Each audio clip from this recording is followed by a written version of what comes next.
Hello दोस्तों उम्मीद करता हूं कि आप लोग बहुत ही खुशल मंगल होंगे अपनी ज़िंदगी में और आप हमारे इस YouTube चैनल से बहुत सारी चीज़ें इंग्लिश में सीख रहे होंगे। चलिए दोस्तों, आगे वीडियो शुरू करने से पहले मैं फिर से बोलना चाहूँगा कि आप सबसे पहले इस चैनल को सब्सक्राइब करें अगर आप हमारे इस चैनल पे नए हैं तो। चलिए दोस्तों, तो शुरू करते हैं। दोस्तों अभी तक जो मैंने आपको पढ़ाया था, मैंने आपको is, am are, ING, has, have और इसके अलावा जो मैंने आपको पढ़ाया था लास्ट, उसमें मैंने मीटिंग बताई थी। इन सारे टॉपिक्स का हम प्रैक्टिस करेंगे थोड़ी देर में, लेकिन उससे पहले आज का हम टॉपिक शुरू करते हैं। दोस्तों आज जो हमारा टॉपिक है, उस टॉपिक के अंदर हम बात करने वाले हैं डू वर्ड के बारे में।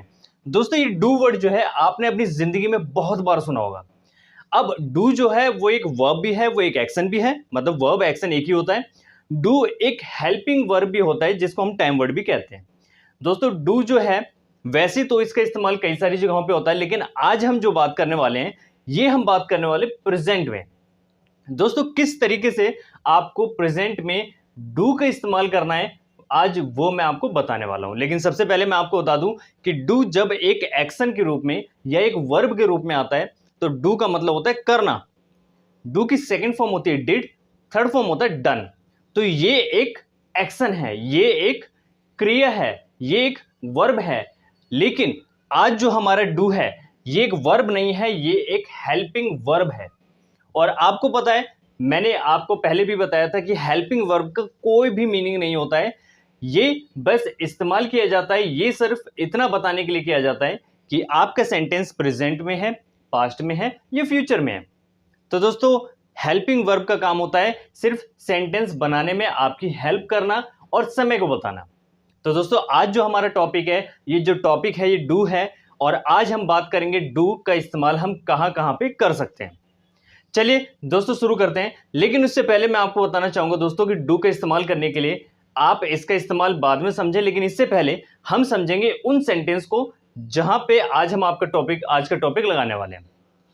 दोस्तों होता क्या है कि हम लोग अपनी जिंदगी में अक्सर बहुत सारे काम ऐसे होते हैं जिनको हम रिपीट करते रहते हैं। मतलब जिन कामों को हम बार बार करते हैं, बार बार का मतलब ये रोज करते होंगे, हफ्ते में एक बार करते होंगे, महीने में एक बार करते होंगे, साल में एक बार करते होंगे। मतलब आपने साल में भी एक बार करा है या जिंदगी में भी आपने अगर कई बार किसी काम को करा है, इसका मतलब वो काम रिपीट हो रहा है। और दोस्तों ऐसा कोई भी काम जिस काम को हम बार बार करते हैं, उस काम को कई बार लोग हमसे पूछते भी हैं और कई बार हम लोगों को खुद भी बता देते हैं। जैसे कई बार लोगों ने आपसे पूछा होगा अपनी जिंदगी के अंदर, आपसे लोगों ने पूछा होगा कि क्या आप स्मोक करते हैं। स्मोक करते हैं, करते का मतलब ये दोस्तों कि आप ये काम बार बार करते हैं। अगर आपने एक ही बार किया होता तो वो आपसे पूछते क्या आपने स्मोक किया था। लेकिन अगर आप एक ही बार करोगे तो वो पूछते क्या आप स्मोक करोगे।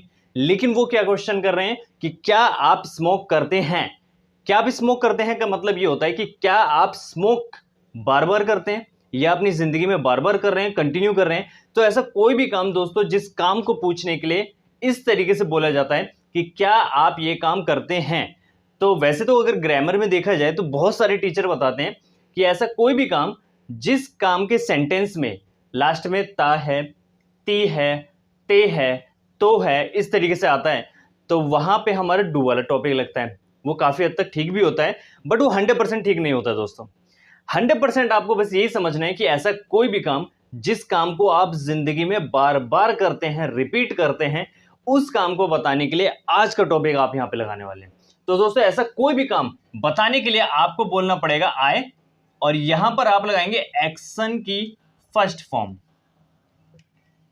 अब आप यहां पे एक्शन बोलें या फिर आप यहां पे वर्ब बोलें, क्रिया बोलें, एक ही बात है दोस्तों। आई और एक्शन का कोई भी इंग्लिश में कोई भी काम, उस काम को इंग्लिश में आप यहां पे लगा दीजिए। ना उसमें आईएनजी लगाना है, ना उसमें सेकंड फॉर्म लगाना है, ना उसमें थर्ड फॉर्म लगाना है, कोई भी चेंज नहीं करना। जो काम आप करते हैं उस काम को बस इंग्लिश में जो बोलते हैं वो आप यहां पे लगा दीजिए और आपका सेंटेंस बन जाता है। जैसे किसी ने आपसे पूछा कि क्या आप स्मोक करते हैं, अब आप इसका आंसर देने के लिए बोलेंगे मैं स्मोक करता हूं, मैं स्मोक करता हूं। तो सिंपल, आई स्मोक, एकदम बहुत ही सिंपल है। अगर आपको बोलना है कि भाई मैं गाली देता हूं तो आई एब्यूज, मैं मार्केट जाता हूँ, आई गो टू मार्केट। मैं इंग्लिश बोलता हूँ, आई स्पीक इंग्लिश।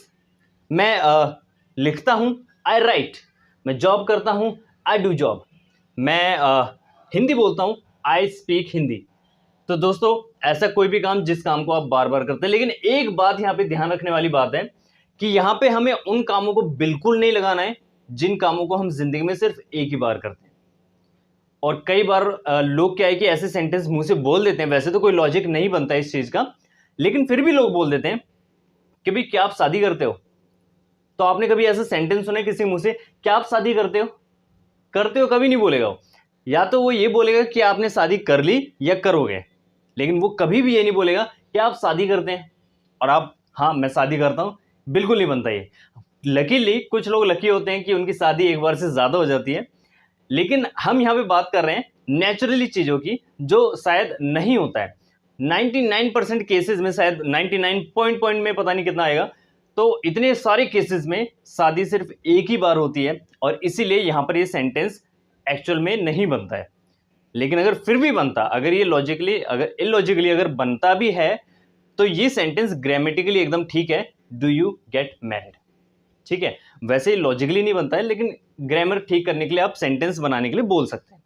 तो दोस्तों कोई ये भी नहीं बोल सकता कि क्या आप जन्म लेते हैं, क्योंकि ये भी काम जिंदगी में एक ही बार होता है। क्या आप मरते हैं, तो ये काम भी जिंदगी में सिर्फ एक ही बार हो सकता है। हाँ वो बात अलग है कि अगर कोई किसी पे मरता है, कोई लड़की किसी पे मरती है, कोई लड़का किसी पे मरता है, तो वहां पे आप बोल सकते हैं, ठीक है। लेकिन वहां पे ये नहीं बोलेंगे do you die for her या do you die for him. वहां पे बोलेंगे do you love her, do you love him, या do you fall in love with her. इस टाइप से मतलब इंग्लिश में बोल सकते हैं। तो दोस्तों मैं आपको बता रहा था कि जो कामों को जिंदगी में एक या दो बार करेंगे बस, उन कामों के लिए बिल्कुल नहीं लगाना है। बाकी उन कामों को, जिन कामों को बार बार रिपीट करते हैं, उन कामों के लिए ये सेंटेंस लगेगा। चलिए दोस्तों, मैंने बोला कि मैं नाचता हूं, आई डांस। मैं खाना बनाता हूं, आई कुक फूड, या फिर आई प्रिपेयर फूड। मैं पढ़ाता हूं, आई टीच। जैसे अगर कोई आपसे पूछता है कि आप क्या करते हैं, व्हाट डू यू डू, तो आप मोस्टली आंसर जो है लोग यही देते हैं कि भाई मैं जॉब करता हूं, आई डू जॉब। मैं पढ़ाई करता हूं, आई स्टडी। ठीक है, मैं पढ़ाता हूं, आई टीच। मैं वेजिटेबल सेल करता हूं, आई सेल वेजिटेबल्स। तो इस तरीके से आप सेंटेंस बोल सकते हैं। लेकिन कई सारे काम ऐसे होंगे जो हम नहीं भी करते हैं और लोग हमसे पूछ लेते हैं। जैसे एग्जांपल के लिए, भाई किसी ने मुझसे पूछा कि क्या आप स्मोक करते हैं, है ना। मैंने आपसे पूछा, चलिए मैं आपसे पूछता हूं कि क्या आप स्मोक करते हैं। अब आप दो आंसर देंगे, या तो आप बोलेंगे आई स्मोक, मैं स्मोक करता हूं, या फिर आप मना करेंगे। और आपको मैंने ऑलरेडी हमारे हर टॉपिक में, हर क्लास में मैंने आपको बताया कि मना करने के लिए हम जो करते हैं, मना करते हैं, तो वो हम सबसे पहले लगाते हैं उसके लिए नॉट। मना करने के लिए हम हमेशा ही नॉट लगाते हैं। दोस्तों ये जो पैटर्न होता है, जो पढ़ाने का मेरा पैटर्न है, ये एक डिफरेंट मेथड है। ये एक ऐसा मेथड है जिसमें आपको ग्रामर कंप्लीटली सीखने की जरूरत नहीं है, आपको सेंटेंस में उलझने की जरूरत नहीं है। जिस मेथड से मैं पढ़ा रहा हूं, अगर इसी मेथड को आप फॉलो करते हैं, आप बिना ही अटके, बिना ही कंफ्यूज हुए, आप बहुत ही अच्छी इंग्लिश बोल सकते हैं, सीख सकते हैं, लिख सकते हैं। तो आप इस पैटर्न को फॉलो कर सकते हैं। तो जो मैं आपको बता रहा हूं दोस्तों कि मना करने के लिए मैंने आपको बताया हमेशा कि मना करने के लिए सबसे पहले हम लगाते हैं नॉट। लेकिन नॉट जो है वो आता है हमेशा हमारा हेल्पिंग वर्ब के साथ में, जिसको हम टाइम वर्ड भी बोलते हैं। तो दोस्तों हेल्पिंग वर्ब जो है हमारे पास हमेशा ऊपर वाले सेंटेंस में होता है, लेकिन 98% केसेस में होने के बावजूद 2% केस ऐसे आएंगे कि आपके पास ऊपर हेल्पिंग वर्ब नहीं होगा, या टाइम वर्ड ऊपर नहीं है, हेल्पिंग वर्ब नहीं है। तो जब भी आपके पास हेल्पिंग वर्ब नहीं होगा दोस्तों, वहां पर आपको क्या करना है, आपको वहां पर प्रेजेंट में लगाना है डू, पास्ट में लगाना है डिड। ठीक है, तो हम यहां क्या करेंगे, प्रेजेंट है, हमारे पास हेल्पिंग वर्ब नहीं है, तो हमने यहां पे डू लगा दिया। डू से पहले हमारा आता है आई, और लास्ट में हमारा आ जाता है एक्शन की फर्स्ट फॉर्म।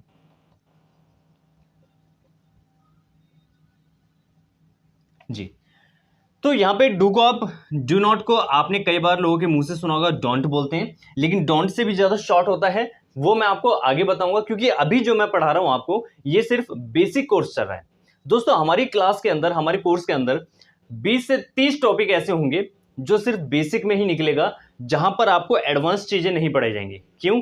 क्योंकि जब तक आपकी रूट मजबूत नहीं होगी, जब तक आपका बेसिक मजबूत नहीं होगा ना, तब तक आप एडवांस सीख भी नहीं सकते।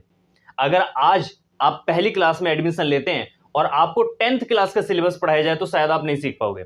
सेम वैसे ही दोस्तों यहां पर भी होता है, इसलिए मैं बेसिक पढ़ा रहा हूं। आपका बेसिक सीखना उतना ही जरूरत है, उतनी ही जरूरी है जैसे 10th से पहले 1st से लेकर 9th तक की नॉलेज लेना जरूरी होता है। चलिए दोस्तों आगे चलते हैं।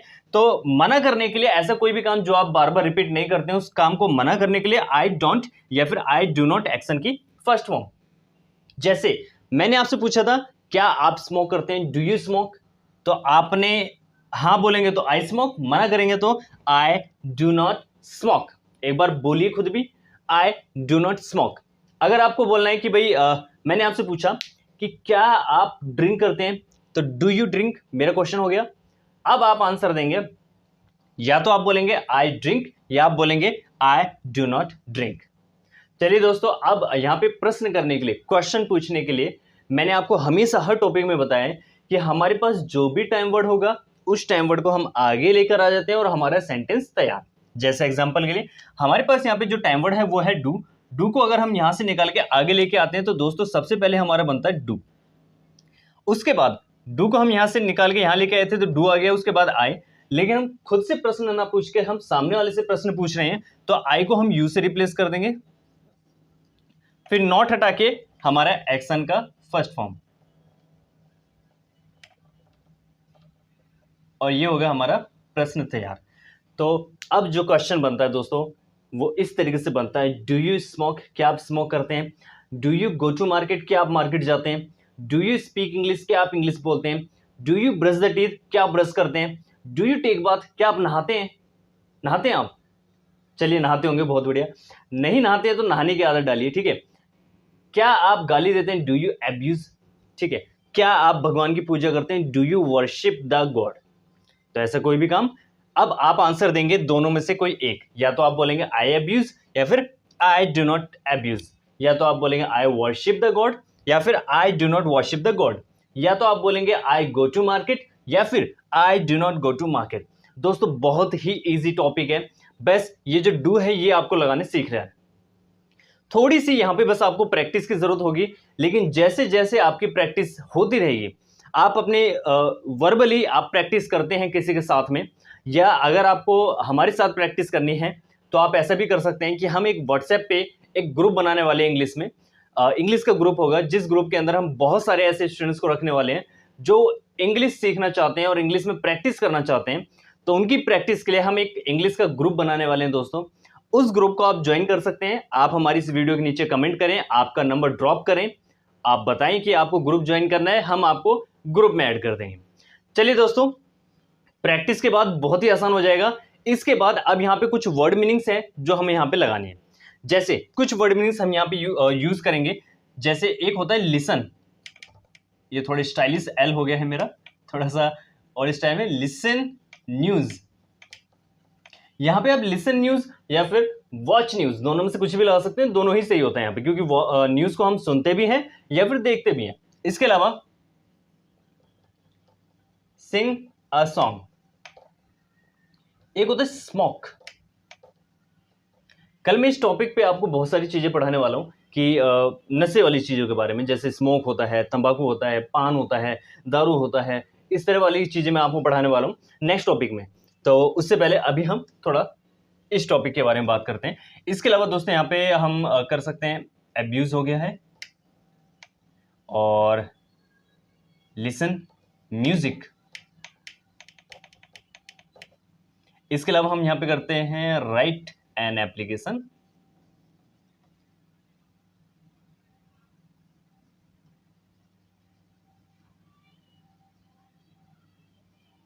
थोड़ी सी राइटिंग अगर ना समझ में आए तो आप पूछ सकते हैं, कोई दिक्कत नहीं है। राइट एन एप्लीकेशन, एप्लीकेशन को लिखना, ठीक है।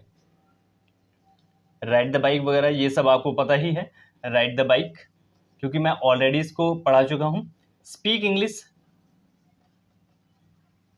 आपको जो वर्ड मीनिंग्स है ये बहुत ज्यादा इजी लग रहे होंगे, लेकिन मैं आपको बता दूं ये अभी बेसिक चल रहे हैं इसलिए आपको इजी लग रहे होंगे, लेकिन धीरे धीरे इस बेसिक में भी आपको बहुत सारी वर्ड मीनिंग्स ऐसी मिलेंगी जो आपको शायद नहीं पता होंगी, और एडवांस में पहुंचते ही बहुत सारी वर्ड मीनिंग्स ऐसी आया करेंगी जो आपको बिल्कुल ही शायद नहीं पता होंगी।